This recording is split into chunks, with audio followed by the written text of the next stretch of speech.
Hey there, trainers, and hey there, friends of Soundproof Podcast. We're back. We couldn't stay away after a long time away from VGC for Jake and I. We've decided to throw our hats back into the ring after, honestly, the last couple regionals really brought the itch back for me, Jake, and I'm excited to be back here with you doing a little bit of content creation again. Yeah, I still followed VGC and everything over the past couple years. I wasn't as heavily involved, and I haven't been playing super consistently for a few years now. But like you said, these past few regionals, Salt Lake being the first, I was like, okay, I kind of missed that. And the couple after that, Indianapolis in particular, I was like, okay, I really missed this. And so that's when I messaged you around then, and I was like, hey, want to do something again?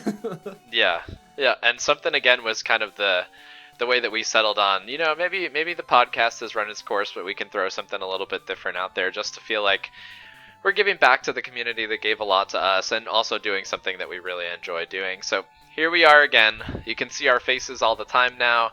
Jake's really stepped his technical game up a little bit here because all I do is turn the camera on and talk. Everything else is Jake's. But we've got a cool little project that we've cooked up over the past couple days or weeks or however long it was cooking.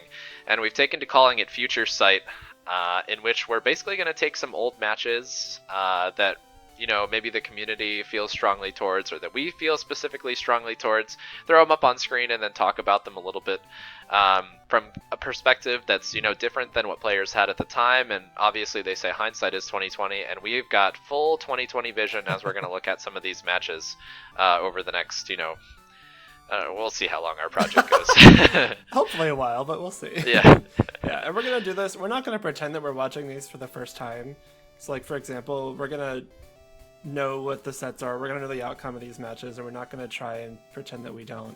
That just because the point of this isn't to talk about them as if we are commentating them. We just want to talk about these battles.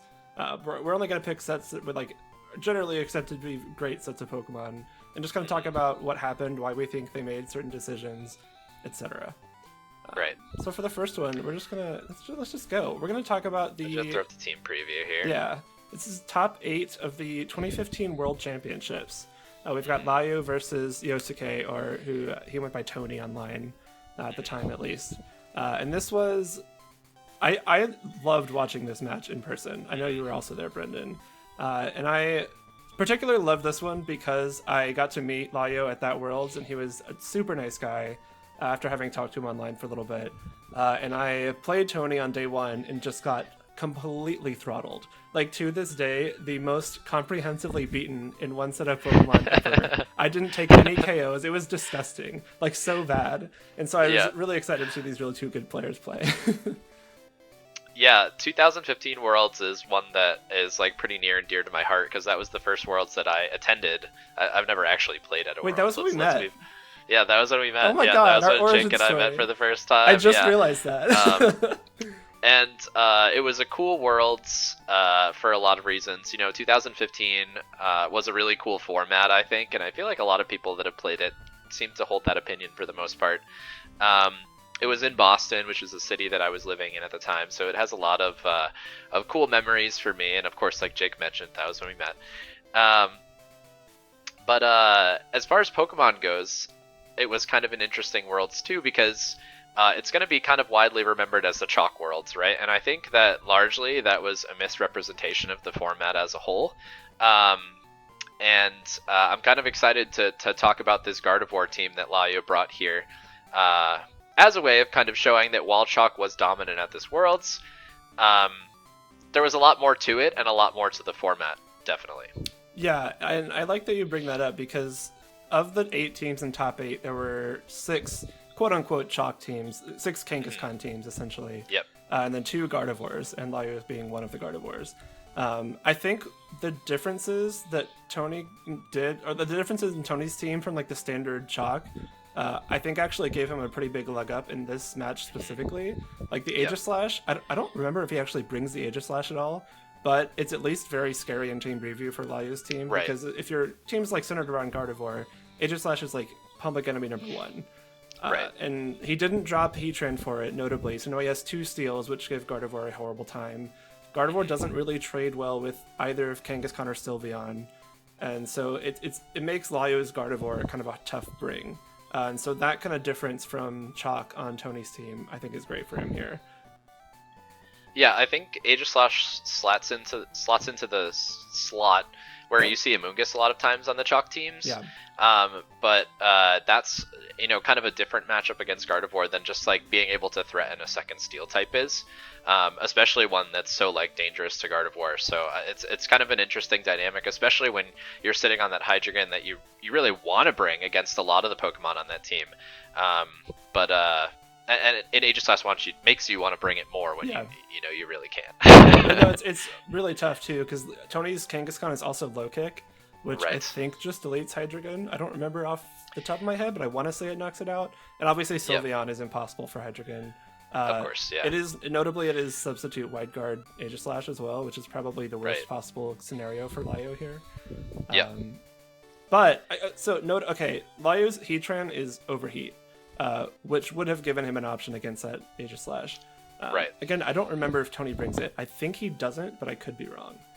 Yeah, I'm trying to think back too, and I can't. I can see why it would be tempting in a lot of cases. Like you said, he is carrying Wide Guard, right? Yes. Did you say it's a sub Wide Guard? Yeah.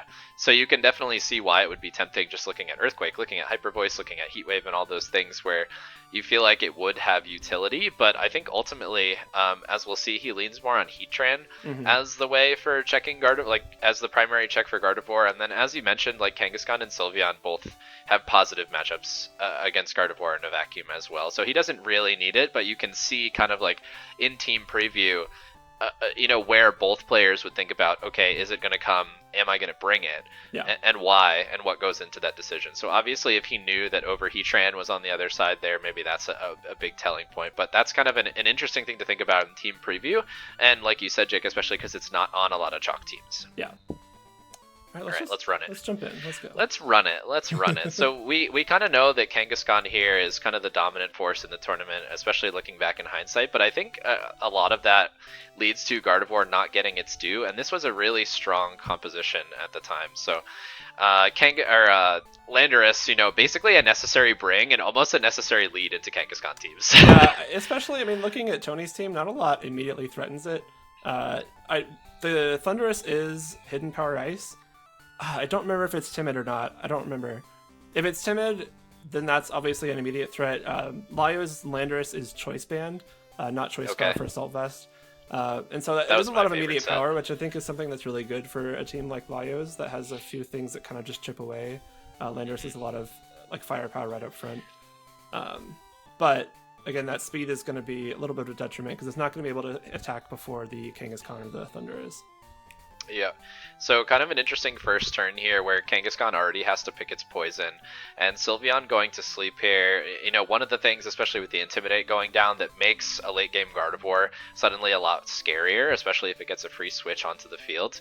But you never really want to leave Amoonguss open there because things start going to sleep, you start to play with RNG, and it ends up being a free spore into Sylveon. And the choice there is instead of taking a Choice Band superpower. Right. Yeah. And I think, at this point, Sylveon has to stay asleep, so if you're Lyo, you could possibly try and get some damage off there. This is the safest play, though. Like, switching to Heatran, nothing's going to Fighting type move that slot. Like, unless you're trying to make a huge read off the bat. On turn 1 at Worlds. Yeah. With Rage Powder active. Yeah, exactly. Yeah. It tried to Sucker Punch that turn. It Sucker Punched the Landorus slot and failed. This is German. It's Lyo's perspective, so I'm doing my best here. But I watched this earlier to make sure I knew what was happening on these turns. But that's again, that's a pretty good set of turns there for Lyo. You get 2 sleeps, you get Heatran in, but this Heatran in on Tony's side is still kind of a big issue because we know that Heatran has Overheat and not Substitute. We just saw the Flash Fire boost for Tony's, which is Shuckaberry. And now... They were all Shuckaberry. Pretty much, yeah. Yeah, Heatran was definitely a really interesting Pokemon in that format, basically just because Heatran is like a perfect check to Heatran. Right. They were always carrying Earth Power, and obviously they have Flash Fire to prevent the spread damage from coming down. So the Heatran mind games were always like a big deal, and especially because of how scary Heatran is once it has a Flash Fire boost. Yeah. So now at this point, both players are like, they're both playing around sleep turns where like whether or not Sylveon wakes up is going to be a big point in this game, and then it's a nice easy switch into Rotom there. Yeah. Solid switch into Rotom. Like, only thing that can go wrong there would be like Sylveon waking up and hyper voicing for a big chunk of damage. Like, at this point, I'm just gonna pause it here. That, like, we know there's no Gardevoir now. The Amoonguss and the Heatran are in the back. Landorus is already pretty low. It's kind of rough spot for Lyo because, I mean, we know the Kangaskhan's gonna outspeed the Landorus. It can easily just knock it out with Return. Rotom, Heatran, Amoonguss, not gonna be a super great, like, damage dealing core. Especially because Rotom doesn't have Thunderbolt, it's Electro Web instead. So to get damage off, you kind of have to rely on Hydro Pump, Heat Wave, not the most consistent. And now that Landorus is on the field for Tony, I'm pretty sure Heatran can survive a Superpower at -1 from like a Choice Band, I would think. Yeah, I'm pretty sure it can. I'm pretty sure it can. I don't think Scarf Superpower knocks it out, especially if there's a little bit of bulk. I think some Shuck and Heatrans are in bulk. And they tended to be as well. Yeah. Everything was kind of centralized around like certain bulk calculations at this point, especially on these kinds of teams that relied on, you know, smart switches and intimidates and you know, like setting up end games based on like how much HP you had remaining, things like that. So a Rock Slide here is going to knock out Landorus, which is obviously scary, especially because there's, you know, a Kangaskhan waiting in the back, and that Hydro Pump is going to do basically like not as much as you want to Sylveon there. And I think kind of the interesting thing to point out here, Jacob, you just want to like pause it there for a sec, just because this is a little bit more of a tangent, is that if you're a new player playing the game, Rotom is not the offensive force that you think it is, you know, in the context of Nasty Plot and Dynamax. Rotom, like back in the day, was basically a big old damage soak. It was always running support moves, and like you said, it's got Electro Web here, which is uncommon for the time. So this is not, you know, like a Rotom that's going to Nasty Plot in your face next to a Amoonguss and then like threaten knockouts onto Kangaskhan or anything like that. It's going to be doing chip damage to pretty much everything except for Landorus, which it will knock out comfortably with a Hydro Pump. I think there were some Heatrans that could actually take Rotom Hydro Pumps at the time, if I recall. So uninvested Hydro Pump doesn't do that much damage, and pretty much every Rotom at this point was not investing at all in special attack. It's before it even got Nasty Plot. Like, it physically cannot Nasty Plot in this game. Right. And they were almost always like Hydro Pump, Thunderbolt, Will-O-Wisp, Protect. In this case, it's actually Toxic Electro Web instead of Wisp, Thunderbolt. But even then, like, it's not going to be an immediate damage source, like you said. And I think the Landorus, I assume they speed tied. I know that they're Jolly because I checked the like World's team list thing that's on they posted for the top 8, and they're both Jolly. So if you're Jolly, you're gonna be max unless you miss EV'd horribly. So, pretty that would be a weird thing to be Jolly, not Max. I mean, if Sylveon gets knocked out there, that might be, I don't know if that really makes a big difference, because Sylveon's not really a huge threat anymore. Like, you have Amoonguss and Heatran. I don't know, I guess that doesn't really matter. I mean, I think you kind of like it because it matches up kind of well into Rotom, right? So it's an easy way to get like spread chip damage down. Whereas like if you bring Kangaskhan in as your way of dealing with Rotom, you have to contend with Amoonguss, especially when some of them are running Rocky Helmet. I don't know if this one is, to be honest with you, but I know a lot of them. Yeah, there it is. Okay. But anyway, I thought that was kind of an important tangent, just because Rotom is like really important in this matchup. Like, Rotom is one of those things that actually deals well with like large chunks of chalk teams. So being aware of like what it can do and what it is doing, I think, is really important here. I do think dropping Will-O-Wisp for Toxic in a chalk meta, I'm not sure if I love that. Yeah, not a great call. Now that we're talking about that. But, like from the surface, it was probably for, I mean, at the time, Toxic was basically like for Cresselia. Like, that was basically what it was being used for, right? And I'm sure it helped on against like Sylveon and things that were basically carrying a lot of special bulk. But yeah, I think in a chalk meta, like, Will-O-Wisp helps a lot in this matchup. Oh, I think that's that was, they were running, was this the at the time of the format where they were running Hyper Voice and Quick Attack and Helping Hand with Pixie Plate? Yeah, that was really cool. That was a really cool meta development. But yeah, that's where Tony kind of realizing that Sylveon's not doing much, kind of like Jake was just saying, so he's going to take the opportunity to knock out Amoonguss with a Helping Hand. And trade his own Sylveon for it, which is honestly, I think, the right call. I think that's a very valid trade. The Earthquake did crit the Amoonguss, And I checked earlier, and unless Lajos Amoonguss was like max HP special defense sassy with like 0 defense investment, it had no chance to KO without that crit. Without the crit, okay. Which is, like, it's notable. You're going to get Amoonguss very low, and it definitely gets knocked out by, like, Rock Slide or Earthquake or Heat Wave or Return or whatever. But I think having that option still would have been nice for Layo, just because he could have swapped Rotom in, got Regenerator, and maybe had a chance with, like, Amoonguss Rotom for the end of the game, but... Like at this point, I don't know. It's still tough. I think it's possible, but you kind of see how it played out, where he basically took you get a free switch into Kangaskhan or Sylveon the next turn anyway. So either way, but like the damage definitely doesn't hurt. And there's basically the extent of Rotom's offensive presence in this in this format, especially against chalk teams, and it gets to do it 85% of the time at that. So. Yeah, so Rotom, still kind of the linchpin of this whole set here, because Layu's going to need it probably to knock out Heatran as well. I think, you kind of think a lot about how Landorus is actually, like should be a big Heatran check, and ultimately you almost never get the opportunity to Earthquake it. It's tough, so you're dealing with, like, different ways of trying to knock it out, like Hydro Pump, or I think a lot of people would choose to Superpower that slot instead of trying to Earthquake a lot of times, so it's like those sorts of things. And part of the issue with Landorus and having Earthquake partners is that it's difficult to fit more than one. So like you see Hydreigon, you see Thundurus on either side, but... Is Telepathy Gardevoir legal at this point? Yes. I think it is, right? So you kind of get to do that, but then you have to... You only get to do it once, and then you have to and I'm pretty sure his is Trace too. But if you try to add more, like, you're probably stacking flying types, which can lead to... Well, I mean, or Levitators, but in this case, Hydreigon is also weak to ice, and you start stacking weaknesses pretty quickly. You start stacking weaknesses to Abomasnow, yeah. The real chalk counter. Yeah. That's on brand. Weaknesses to Snover, as you can see on our logo. Yeah.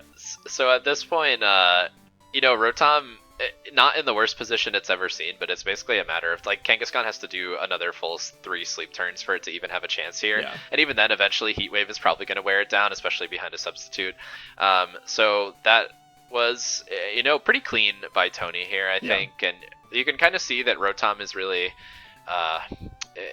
we talked a little about Aegislash at Team Preview, but Rotom is really kind of like, you figure out how to deal with it, or at least save it for last, and that's going to be your win condition for Tony. Yeah, I agree. Alright, so we're into game 2 here. I think, like, this is when I was looking at Team Preview, is the lead that I'm thinking about for Layo. Because, like I said in the first game, like, into a chalk team, and especially when you're playing Gardevoir, you almost always want to lead Intimidate, at least to me. And then putting Rotom next to it is a good option against, it's your best option against pretty much everything. And unfortunately, I think here you probably have to let it take damage from Sylveon for the opportunity to do something to the Landorus slot, but I like the lead. I think it's a solid lead, I agree. It's one of the most flexible leads, especially given that Landorus has the U-turn. I respect the hard switch and not the U-turn, though, just in case you U-turn into Protect. Seeing the Life Orb, you probably can assume the Landorus has Protect, and you don't want to accidentally U-turn into that and take a big Hyper Voice. Right. So I think that's smart. Like, the chances of Earthquake or Superpower into that slot on that turn were pretty low. Right. And even now, when, you're, like, theoretically threatened by Earthquake, you can't really do it. Like earthquaking the Sylveon is kind of like a one-time thing. And like you said, Jake, given that Thundurus doesn't really want to come to this match, it's really hard for Landorus to find times to Earthquake. So Heatran's pretty safe, even when it's on the field. And this is kind of the tricky back and forth about this set to me is it's like Rotom and Sylveon, right? Because Sylveon's not doing a whole lot aside from threatening Rotom in this matchup, and I guess threatening neutral damage onto Landorus. But anytime it gets to Hyper Voice Rotom is like a huge turn for Tony. Yeah, that's like this. I guess the second most damage you can do to Rotom at once behind Decaying Return, and even that after Intimidate it might become more. But I think Sylveon's goal here is getting those Hyper Voices off, like you said. And also Helping Hand. I think Helping Hand is really big for breaking some of those bulky, like, damage calcs that you were talking about earlier. That's a crit. Is that a crit? Yeah. Yeah. Well, it goes to sleep either way. Yeah. And now you get to play one of the funnest games in the format, and one that Jake capitalized in his big regionals run is Kangaskhan going to Sucker Punch? That's like a big back and forth, and then you throw it into the equation along with Rage Powder and things like that. Is there a lot of teams that come down to that? And part of why Substitute was such a good move, right? But really, you want Landorus to be going for like a Rock Slide or something like that here, but you just don't, feel really good about doing it. Well, the thing is, you don't even need to Sucker Punch, because we know the Kang's probably faster than Landorus. So the Sucker Punch at that point would have been pretty bad. Oh yeah, you're right. That's right, it's not Scarf. We know that already. That's right. Scarf was like the big item on Landorus, so that's what I'm always thinking about while I'm watching these. So it does get the opportunity to go for a Rock Slide, which is pretty good damage onto both, and Amoonguss is just going to kind of sit here now. This is actually a pretty solid spot for Lajos now. About the best he gets, yeah. Yeah, because you have two things. I don't think the Sylveon has moved since it went to sleep. Landorus just went to sleep here. You kind of have a free shot on this Heatran if you want to take it. The bad thing that could happen would be like protect and switch to Kangaskhan for a fake out, but you can cover that pretty easily with a Amoonguss like Spore or Giga Drain or something. But even then, like I think we mentioned earlier, Superpower probably doesn't knock it out, and you really don't want to knock out your own Amoonguss with Earthquake there. Yeah, definitely not. So that would have been kind of scary. Yeah, but that's a smart sub though, with Tony kind of knowing that. But it's also a double switch that puts Layo into like a really clean position here. So like Heatran behind sub, you know that your Heatran still has Shuckaberry, and I think that was what Kangaskhan's first turn of sleep, right? It was Landorus's first, yeah. That's what I meant. Landorus's first turn of sleep. Yep. So this is still like, kind of one of those weird situations where like you're safe but you're not safe based on, some of the information that you have. That's Electro Web that just failed into the. Oh, is that what that was? Okay, I believe it was Earth Power Electro Web. Okay, so trying to break the sub and then double tap with an Earth Power. So that's where Tony was trying to, or Layo was trying to trade his Shuckaberry for Tony's Heatran or a knockout onto pretty much anything that he could have brought into onto the field there. And that's the annoying thing about sub Heatran. Yeah. Like it forces so much attention that if you have a Heatran behind a sub and you protect, you can burn so much time. Like that's a turn that Lajos could have taken a knockout on Landorus, broken the sub maybe, but like he basically baited Layo into getting that Heatran knocked out, or at least a sub broken, and he kind of got burned for it. Right. And Rotom, against all odds, landing a Hydro Pump through a Rock Slide, which is something that you unfortunately didn't see that much. I feel like Rotom was just always destined to not land Hydro Pumps for some reason or another, but I think he's like 3 for 3 at this point, having used Hydro Pump into non-protecting targets, so he's doing pretty well. Now Kangaskhan comes onto the field, and this is definitely one of those times after the Regenerator where you're thinking pretty hard about getting Amoonguss back onto the field, I think. Yeah, especially because I think Kangaskhan would get knocked out by a double Rocky Helmet from this point. So if you manage to switch on a return, or actually, if return might knock it out in one hit, so you'd only take the one Rocky Helmet, but if you switch into a fake out, the Kangaskhan's gone. Which would be lovely. Yeah. And Amoonguss, well, there's no Intimidate down, so it's still kind of going to take like more damage from a fake out than you want, but you're definitely ready to like trade the damage. Yeah. So Amoonguss is going to switch into that Earth Power, and Kangaskhan attacks into the Rotom slot. So not quite like kind of a wash of a turn for a lot of people, although you like or for both players, although you do like the damage onto Amoonguss. Regenerator is just like still so huge here when you could theoretically switch pretty safely into Heatran, unless you're going to try and Earth Power that slot again, but it's still, this is like still a pretty close game, but basically like the best position that Layo's been in still. Right. And I think the Sylveon still hasn't taken a turn of sleep here.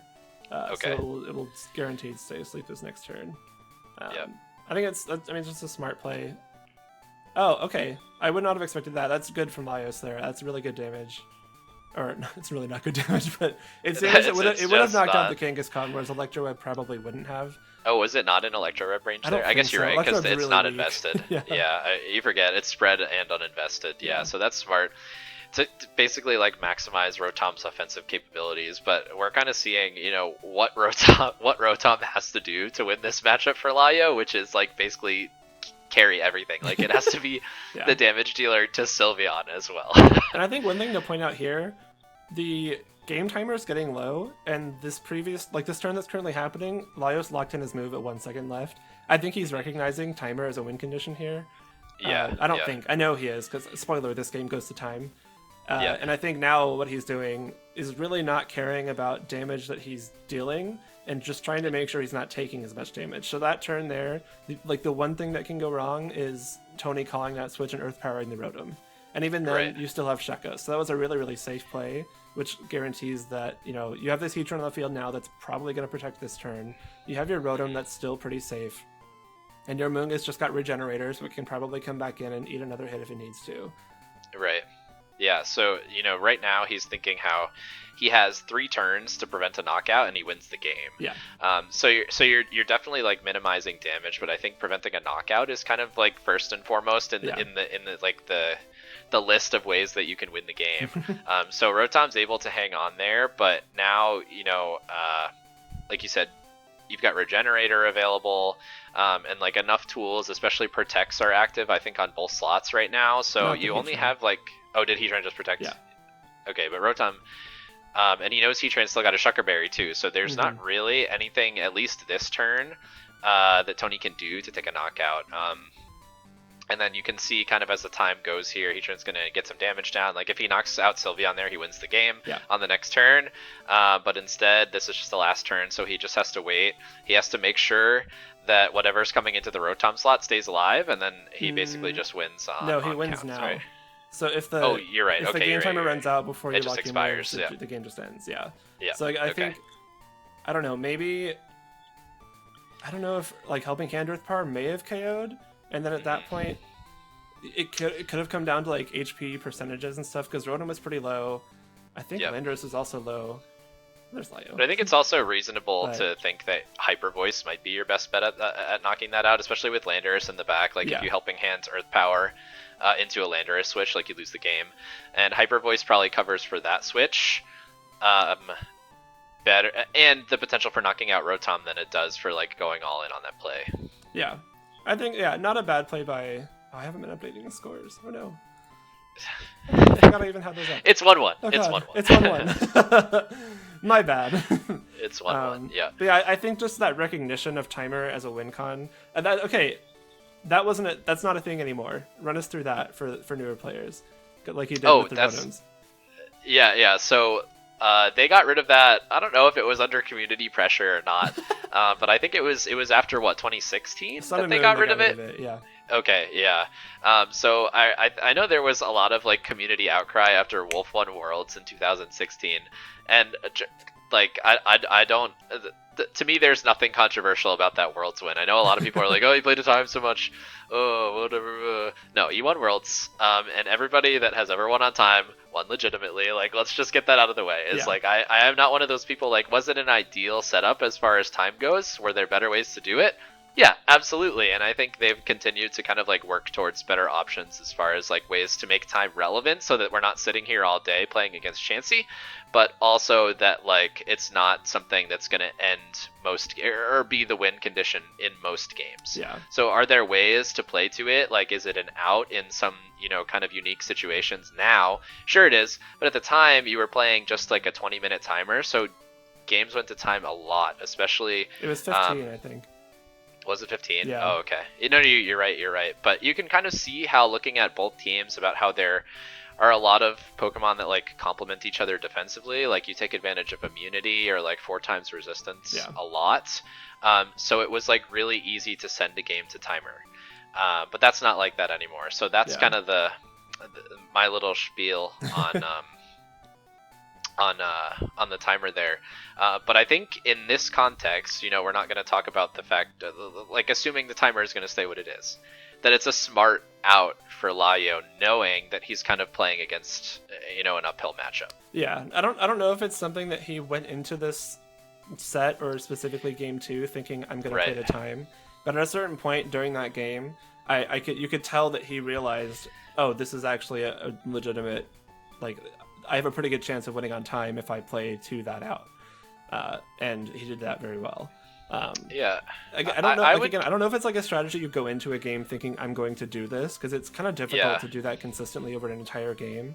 Because if your whole motive is to not take damage, you're also not going to deal any damage. And when it comes down to tiebreakers, you still have to have knocked something out or at least done some sort of damage. Right. Yeah, and I think well, pretty much exactly like you say, Jake. Is like you're not going into a game thinking I want to do this, but like being the type like a good enough player to know that that's an out for you is like a super important part of playing 2015, 2016, 2014. Although that was a little bit more fast paced. But it makes even more sense when you just like stop and look at these Pokemon as we've been doing in team preview a couple times. Is like how is Layo going to knock out a Sylveon? Let's find out. I don't know. I don't know about that. Yeah. So slowly, that's the answer. Slowly, very slowly. Yeah. So we're back to this Landorus lead. Like I said, I think it's almost mandatory here, and then leading it next to Heatran is basically just respect for the fact that Tony has led Sylveon both games. And I think it's a pretty smart adjustment to like lead your own Heatran into this here. Is my thought. Conversely, I also think this lead is pretty smart for Tony, because if you're a Kangaskhan, the one thing you don't really want to do is attack into Amoonguss, but if the Heatran's next to it, the Amoonguss is going to have a pretty rough time switching in. Right, yeah. Assuming which that, it's going to try to do here. Right. And like, if you're Layo, you do have the insurance that like, okay, if the Heatran heat waves, I'm going to get Flash Fire as well. So it's a trade both ways, but at least this provides both players some options. That's a good switch. Yeah, and I think it's kind of reasonable given that lead to like expect that Heatran's probably not going to Heat Wave, but unfortunately he punishes it really hard with the substitute. That's a really hard punish and like a really smart play. I think if you're Tony, you give up that Rocky Helmet damage 10 times out of 10, because us Future Sight knowledge 2020 backwards, we know that Layo's Heatran's modest and Tony's is timid. So that's a super safe substitute, especially when you're Shaka. That's like an incredibly safe substitute. yeah, like it's a super safe substitute. But like looking at it like in hindsight, you're kind of wondering, because it was such a safe substitute, like are you not forced to attack there with your Heatran if you're Layo? Yeah. And like I know that, like you said, the speeds are such that like a double kick plus an Earth Power knocks out Heatran, and you certainly don't want that to go down because of how afraid of Sylveon you are. But I think Amoonguss is even more important in this matchup, that you can't like even afford for that to happen. Yeah. I want to point out that the Heatran moved before the Kangaskhan. Did we see that earlier and it would just like miss it, or is this the first time they've attacked on the same turn? We probably missed it. I don't know. There's a chance they didn't attack on the same turn before. That's possible. Without I think Kangaskhan actually hasn't done a whole lot other than fake out. Yeah, it like returned the Rotom once or something. But yeah. That's okay. I know that a lot of the Japanese players favored bulkier Kangaskhan. And looking at, I have Tony's team up on the Pokemon site over here. It is adamant. Okay. And even so, like, it's got to be like adamant, very little speed investment, because even timid Heatran is undersped by adamant, like max speed, for example, Kangaskhan. So I don't know if they just went like max bulk or something to help with the mirror. That might make sense if it's max bulk low kick, because I think that would be one of your better options for Kang mirrors. Does that win the mirror? Like, do you knock out Jolly Kang, like 4 HP Kang, if you're like how much investment do you need? I think if you're max adamant, you would knock it out. I don't remember. Maybe it's like max adamant. But what if you're taking attack out for bulk as well, I guess is the other thing I'm asking. I don't know. Like, if you're adamant, what the calc is. If you're adamant and you're not investing in speed, I would imagine you're just like max HP, max attack. Okay. But unless you have some specific calc, I don't know. There are probably superpower calcs. I'm sure there are, yeah. That said, though, that means that Layo's Landorus is faster than Kang. Right. And he should know that now. I'll just start playing it again. But yeah, so this is like Earthquake Central, especially if he's got Rotom in the back. But because it's Earthquake Central, and I think Layo's brought Landorus both games. Yeah, he's brought Landorus both games. Or not Layo, Tony's brought Landorus both games. Yes. You know that like Landorus is like 100 times, like 1,000 times out of 1,000. Yeah. Landorus is switching in there and doing what it does best in 2015 and switching into other Landorus. Smart. So it's like a pretty smart U-turn there, yeah.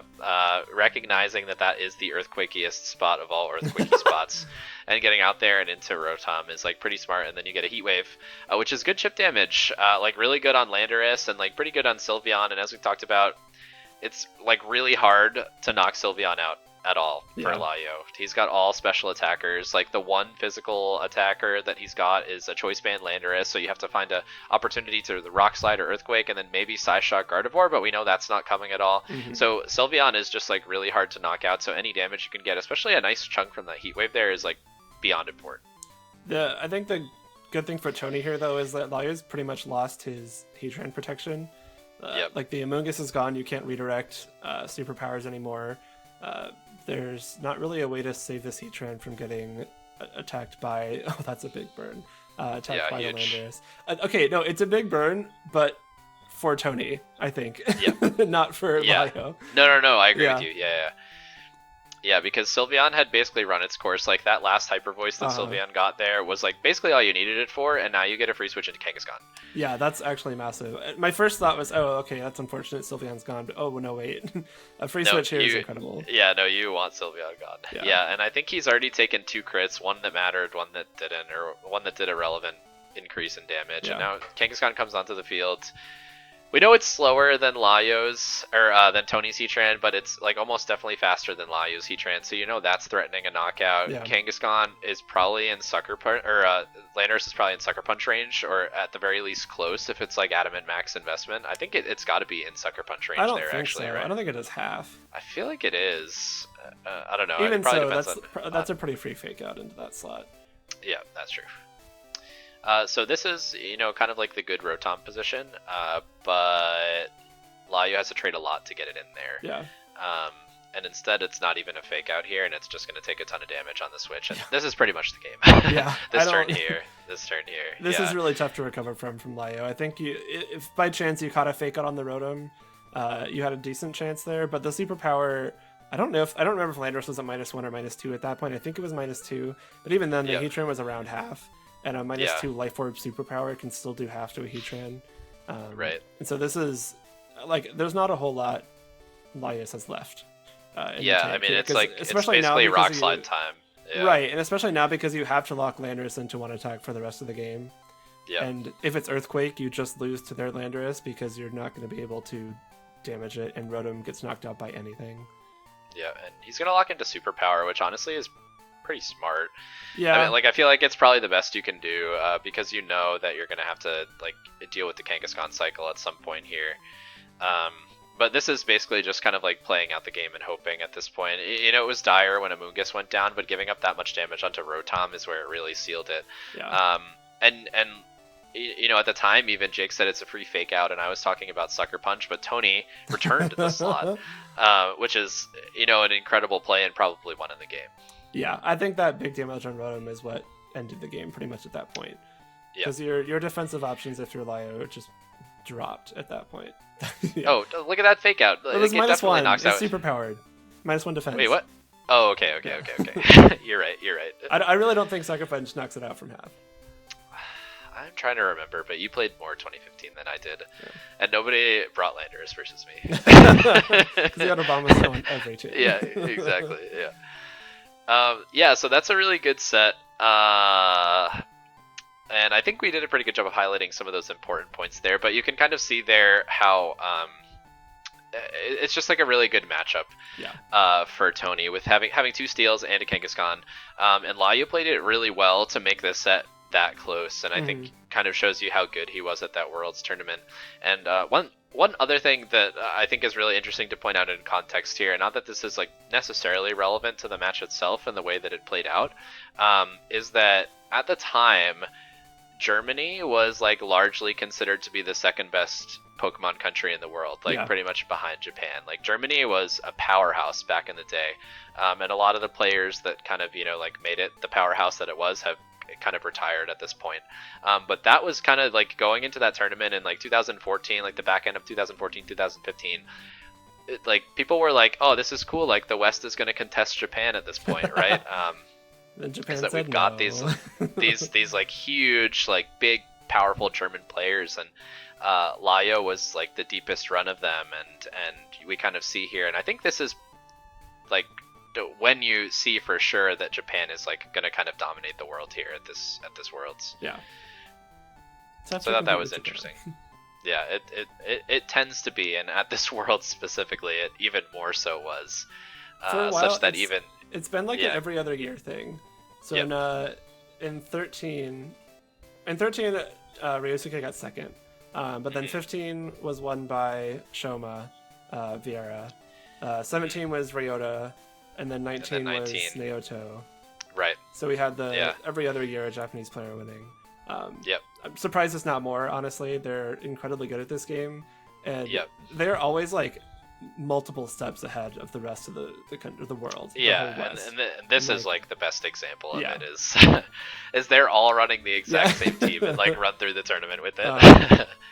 But it's cool to show kind of the other side, because I think this tournament gets and I kind of opened with this, that like it was just dominated by chalk, but you kind of see like some of the smart things that were existing here on this Gardevoir team, in preparation for other aspects of the metagame that we thought existed in the US at the time, and then even how like it was good enough to go toe to toe with some of these chalk teams for a little while. But you also don't hear about some of the things that were like kind of sitting underneath in top 16. Like I'm pretty sure Wolf was running Charizard X at the time, He was, which was basically unheard of, and stuff like that. So while it was the chalk tournament, it wasn't only chalk. That wasn't the only thing there. Outside of top 8, it was actually a like super Pretty diverse field, yeah. which was really cool. Yeah, there were like Blake was playing Charizard, right? Yeah, Blake got top 16 with Charizard. I think there was a Venusaur in top 16. Oh, that's cool. Like Mega Venusaur. Yeah, like you said, I think Wolf was top 16 with Zardex. I'm pretty sure it was like Will-O-Wisp Roost. That was like a bulky Zardex. Yeah, it was. Yeah, and that was the tournament that had the Gardevoir Blastoise team too. There was Blastoise in top 16. I always forget about that. So there was some cool stuff there. And Blastoise is actually super good against chalk, so you like kind of see why it was there. But yeah, not like chalk was not the be all end all. Did it win the tournament? Yeah. Was it like all over top 8? Yeah. But there was some cool stuff and some other really good players here, and none of them, less than Layo, who had like an unbelievable run. Yeah. So we did it. That's Future Sight. Episode we did it. 1. This is our first one. Hopefully we can like keep it going here. But yeah, this is kind of going to be the gist of what we're going to do. We're going to jump around formats, and I was talking to Jake a little bit about how like I haven't played the game much, but man, I will talk all day about 2015, 2016, 2017. So we're going to try and tag some of those older formats, which are fun to see, and especially in context of like what's going on now too. Yeah, I'd say 15 to 18 is like our wheelhouse. That's our wheelhouse. We both played a little bit on 19, but not a whole lot. And then for after 19, neither of us have played it too much. I've like kept up, but not played a whole lot. So we'll probably stick to like 15 to 18 for the most part, but I'm sure we'll jump out and maybe do some more recent ones from now and again. Yeah. So if you have any requests for matches, like matches that you specifically want to see, anything that you want to hear us talk about, we've got like a pretty good depth of knowledge of some of these formats that have happened in kind of the wheelhouse that Jake mentions. We'll do fan service. You want to see something cool? like let us know. Slide into the DMs and let us know. But until then, that's gonna do it for us. If you're watching this video, thank you so much for sticking with our content here. I know we took a little bit of a hiatus, but we're gonna be back at it with video content, so you continue to look at our faces. Yay! So until our next episode of Soundproof Future Sight, thanks for watching.